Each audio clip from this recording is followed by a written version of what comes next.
Estados Unidos eliminados da Copa do Mundo. Eu tô gravando esse vídeo horas depois de Holanda 3, Estados Unidos 1. Adeus da Copa do Mundo nas oitavas de final para trazer o quê? O que deu certo no último ciclo, que eu acho que deve ser mantido, algumas certezas, algumas verdades, algumas coisas que precisam ser melhoradas, precisa de competitividade. E essa competitividade passa com uma integração com as competições da Conmebol. Sim, eu quero ver os Estados Unidos na Copa América e os clubes da MLS jogando Libertadores. É impossível? Será?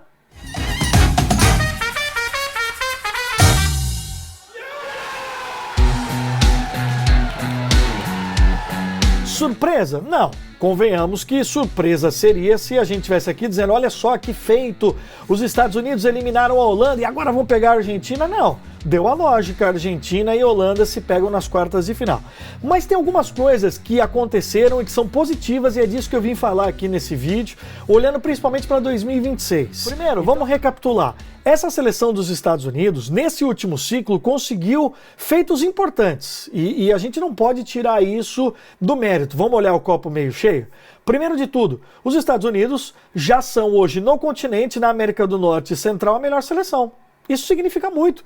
Passaram o México. Deixaram o México para trás. Foi assim jogando o melhor futebol nas eliminatórias e se classificando de maneira tranquila. Foi assim na última Copa Ouro, Gold Cup, né, que é a Copa América versão aqui da parte do norte, aqui da América do Norte e América Central.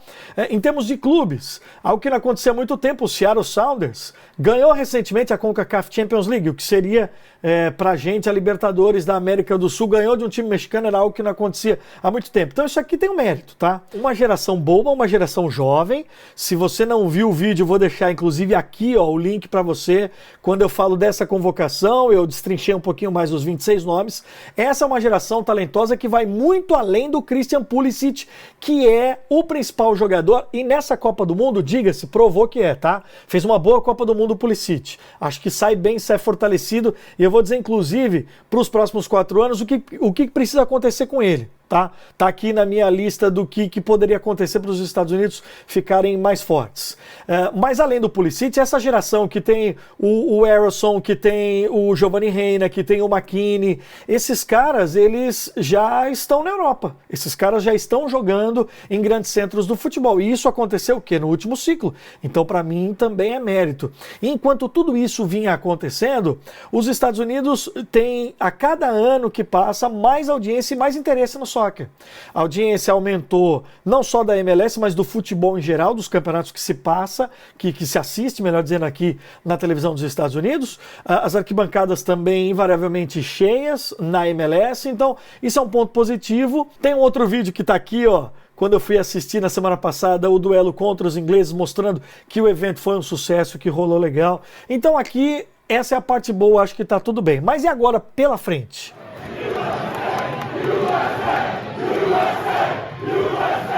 O caminho é bom, mas eu começo primeiro falando da principal estrela. Acho que o Pulisic fez uma boa Copa, sim. Só que o Pulisic precisa jogar. O Pulisic no Chelsea não se tornou em nenhum momento, com 3 treinadores diferentes, titular absoluto. E eu acho que ele tem talento para procurar um outro clube, por exemplo, na própria Inglaterra. Acho que ele tem futebol e ele sai da Copa grande. Se não dentro do Chelsea, que me parece limitado nesse aspecto, um outro clube para jogar. Assim como ele foi bem quando jogou no Borussia Dortmund, para que ele tenha mais sequência, que ele tenha um papel mais protagonista. Então, para mim, esse é o primeiro ponto. Os Estados Unidos mostraram nessa Copa um trio de volantes muito legal. O Musa, o Adams, que foi o capitão, né, mesmo jovem, mas um cara assim com papel de liderança legal, e o McKennie, os 3 volantes. Só que assim, entre volante e zaga tinha um gap muito grande. Às vezes o espaço literal mesmo, um buraco. No jogo com a Holanda hoje a gente viu isso. Muitas vezes os atacantes holandeses de frente, de mano com os zagueiros, e os zagueiros não são bons, não são confiáveis. Ele vai precisar encontrar nesse próximo ciclo aí uma zaga, um zagueiro melhor. E isso é um flagelo, isso é um problema que a gente vê também na MLS. A MLS não tem grandes zagueiros. Às vezes até brincava, eu acho que é pelo entretenimento, porque daí sai gol toda hora. É difícil ter um 0-0. Né? Lembra aquela história? O americano não gosta de jogo, esporte que não tem pontuação? Não é isso. Mas às vezes até parece de propósito. Então precisa encontrar um zagueiro no próximo ciclo.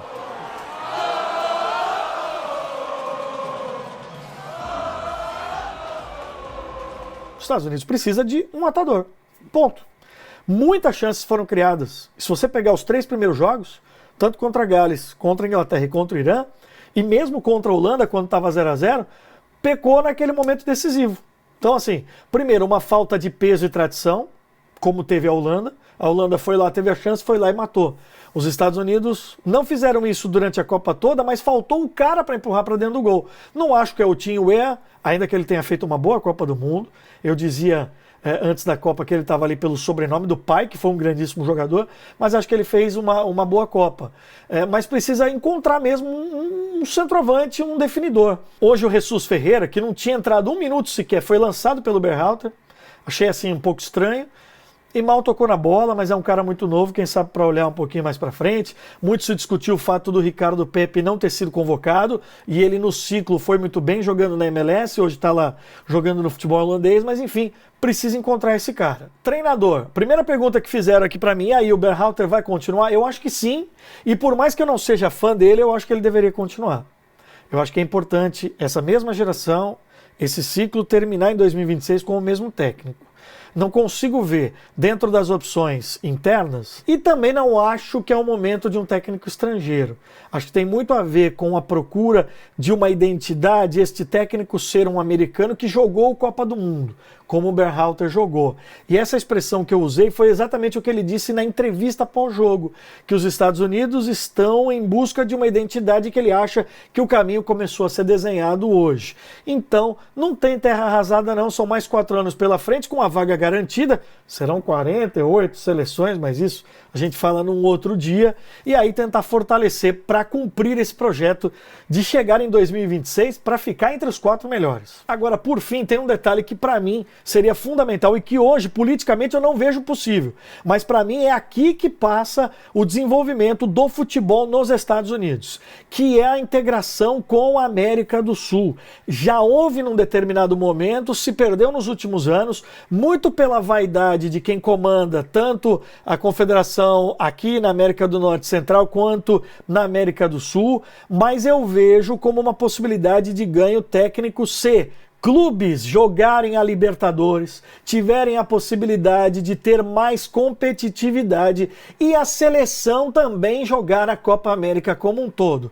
Ah, ô Conca, mas os deslocamentos, você já pensou um time brasileiro cair num grupo que tem que jogar lá na Costa Oeste? É complicado? É complicado, mas convenhamos que hoje em dia isso é possível de se resolver, ainda mais com um sistema de transporte que é muito bom, né? Mesmo aqui nos Estados Unidos, então é só uma questão de adequar e de ter vontade política. Sei lá, faz no primeiro momento grupos regionais, mas eu acho que esse intercâmbio ajudaria demais, faria com que os caras que estão na Europa e que já jogam num nível elevado não tivessem tão desiguais àqueles que jogam por aqui e principalmente às novas gerações, aos garotos que estão sendo formados. O trabalho de academias, que foi determinado lá quando os Estados Unidos não foram para a última Copa, está funcionando, tinha muita molecada boa que jogou sub-17, sub-20 já nessa seleção. Então esse trabalho vai continuar, a tendência é continuar. Mas, para mim, tecnicamente, esses caras precisam ser desafiados. E a solução, na minha visão, está em justamente ter um intercâmbio,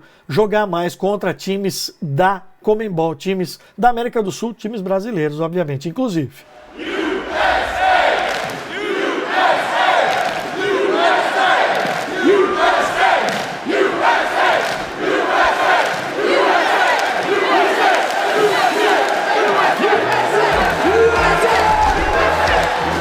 E aí, você concorda, não concorda? Deixa aqui o seu comentário, vamos continuar discutindo esse tema, vamos continuar acompanhando. Serão 4 anos e vocês já perceberam que o meu canal tem um espaço muito dedicado à Copa do Mundo de 2026, Estados Unidos, Canadá e México, que vai ser assim, com muito conteúdo que eu vou produzir daqui pelos próximos anos. Valeu, gente, até a próxima, obrigado!